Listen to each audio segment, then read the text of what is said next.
Donc, lorsqu'on a une table de vérité avec 4 variables ici, donc 4 boutons poussoirs ou interrupteurs, vous voyez-le comme vous voulez, vous avez un comportement ici qui a été établi par un client, donc qui veut que toutes les possibilités, lorsque je touche à absolument aucun bouton, la lumière doit allumer, etc. Il y en a, et vous voyez que lorsqu'on sort l'équation de cette table de vérité ici, on voit qu'elle est très très longue.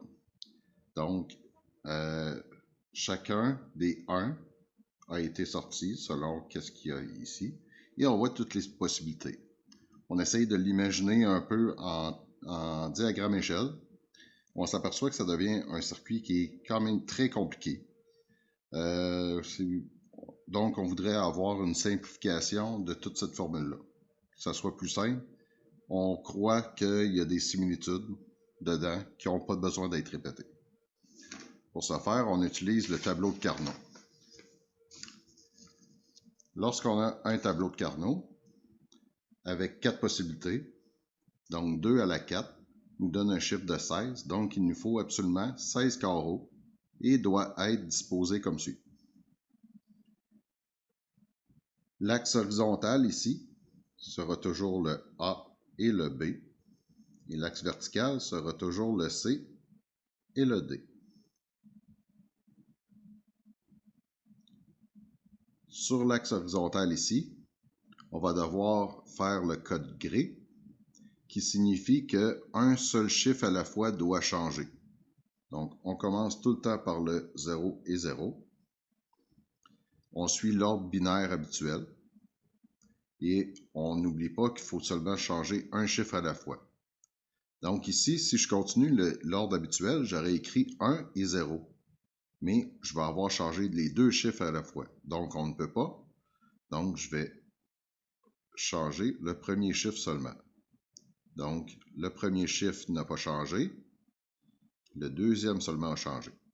Le prochain, je peux mettre un 0 car il y aura juste ce chiffre-là qui va changer en 0.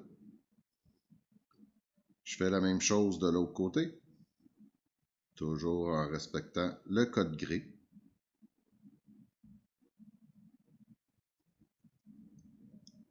Ensuite, on doit aller chercher toutes les possibilités qui sont ici et les insérer dans le tableau. On peut y aller à partir de la formule ou à partir de la table de vérité. Moi, j'aime bien la table de vérité, donc je vais faire cette méthode.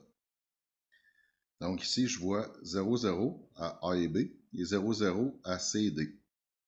Donc on voit que l'intersection est ici. Je place un 1. Les 0, je pourrais les faire, mais je ne les ferai pas parce que je sais que je vais juste placer les 1. Et pour être sûr de ne pas en oublier, je vais dire que celui-là est fait. Donc ici, je viens voir 0, 0, 1, 1. 0, 0, 1, 1. Je l'ai fait. 0, 1, 1, 0. 0, 1, 1, 0. Je l'ai fait. 1, 0, 0, 1. Je l'ai fait. 1, 0, 1, 0. Il vient ici. 1, 0, 1, 1. Donc, je reprends. 1, 0, 1, 1. Dans cette rangée-là, l'intersection est là. Je l'ai fait. 1, 1, 0, 1. 1, 1, 1, 0. 1, 1, 1, 0. Je recalcule, je fais tout le temps une double vérification pour pas avoir d'erreur inutile. 1, 2, 3, 4, 5, 6, 7, 8. 1, 2, 3, 4, 5, 6, 7, 8. Donc, je suis sûr de ne pas au moins en avoir oublié. Le restant, c'est des zéros. Maintenant, la prochaine étape va être de faire les regroupements. Les regroupements, première des règles à respecter, toujours le plus grand nombre de 1 ensemble possible, tout en respectant qu'il soit bien, soit en version carré, rectangle ou aussi par enroulement. Donc, si j'en ai un ici, je peux en avoir un en bas. Par enroulement, ça serait accepté, comme dans votre guide CEMEC. Guide CEMEC, pour ceux qui veulent suivre, je suis à la page 69 pour les regroupements. Donc, je me pose la question, est-ce que je peux faire des groupes de 16? Parce que j'ai 16 carreaux. Non. Est-ce que je peux faire des groupes de 8? Non, j'ai aucune place où est-ce que je peux faire un groupe de 8. Est-ce que je peux faire des groupes de 4? Donc, est-ce que j'ai des endroits où est-ce qu'il y en a 4 où est-ce que j'ai des cases qui sont adjacentes? Non, je ne peux pas. Donc, je suis rendu, est-ce que je peux faire des groupes de 2? La réponse est oui. Donc ici, je peux faire un groupe de 2. D'accord. Lorsque j'ai fait un groupe de 2, je me repose la question, est-ce que je peux faire d'autres groupes de 2? Oui.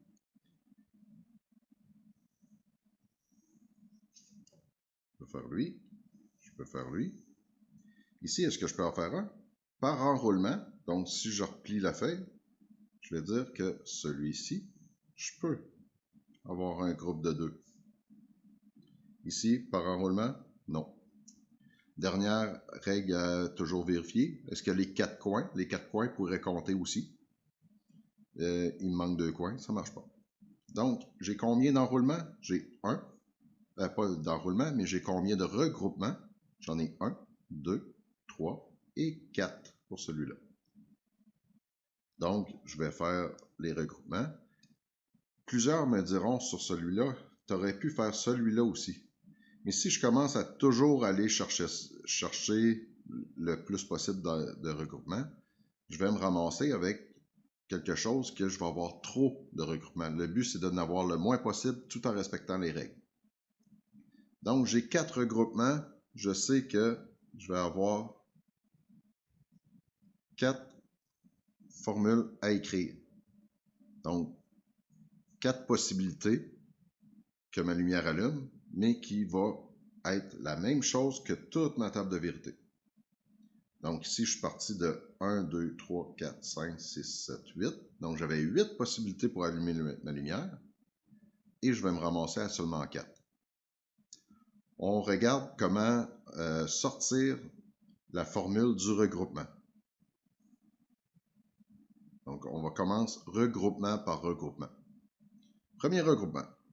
Oh, attendez, j'ai oublié quelque chose. Il me restait un petit 1 ici. C'est un regroupement d'un 1, il existe aussi. Donc, on va avoir un regroupement de plus.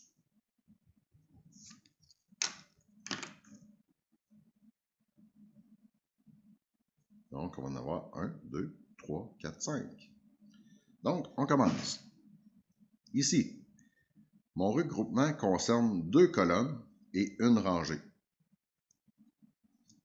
Si je veux comparer, il faut voir au moins que j'en ai 2. Donc ici, je vais aller comparer qu'est-ce qui n'a pas changé ici. Et idéalement, pour commencer, je vais remarquer mes équations au-dessus.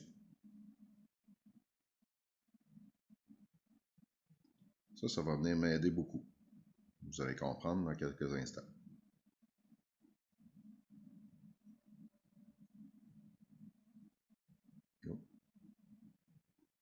C et D.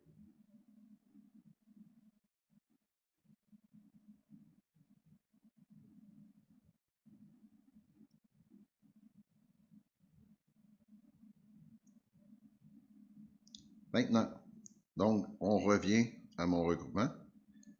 Je vois que j'ai 2 colonnes. Je vais aller comparer les 2 colonnes. Donc, et je vais me poser la question, qu'est-ce qui n'a pas changé dans les 2 colonnes?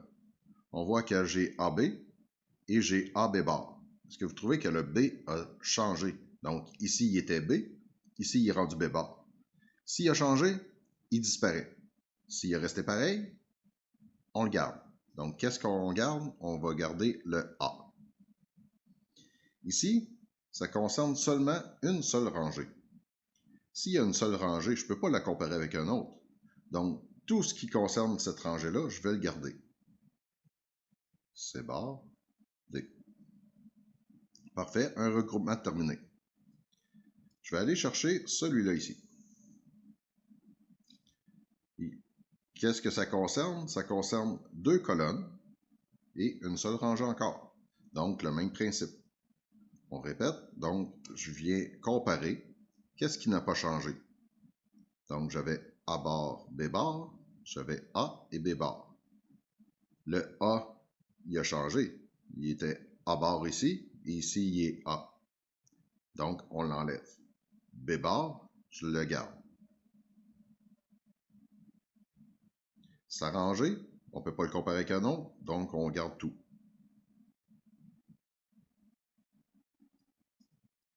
On fait l'autre regroupement ici. Lui, est un petit peu différent. Il concerne une seule colonne pour 2 rangées. Donc, vous allez vous imaginer que dans la colonne qui est là, je ne peux pas la comparer avec un autre. Donc, je garde tout. A et B bar concerne 2 rangées. Dans les 2 rangées, j'avais C et D. Maintenant, j'ai C et D bar. Le D s'est transformé en D bar lorsqu'on a changé. Le C est resté pareil. Donc, qu'est-ce qu'on va garder? On va garder le C. Le D a disparu.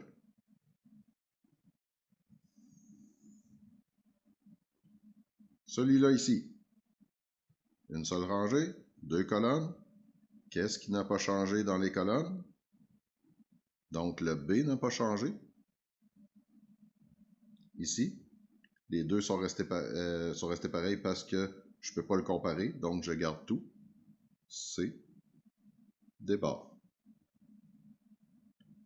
Donc, on a fait lui, on a fait lui. Il reste le dernier, qui va être ici. Les flèches, pour vous dire, lorsque vous allez le faire, vous n'êtes pas obligé de les faire. C'est un truc pour ne pas l'oublier. Mais par contre, moi, c'est pour les besoins de l'explication. Donc, ici, une seule colonne, une seule rangée, je garde tout. Donc, A bar, B bar, C bar, D bar. Donc, j'ai tout ici. Je suis parti de 8 possibilités à 1, 2, 3, 4, 5. Seulement 5 équations en OU et qui correspondent exactement à ma table de vérité. Je vous donne un exemple. Si je prends A, C et D. A, C bar, D.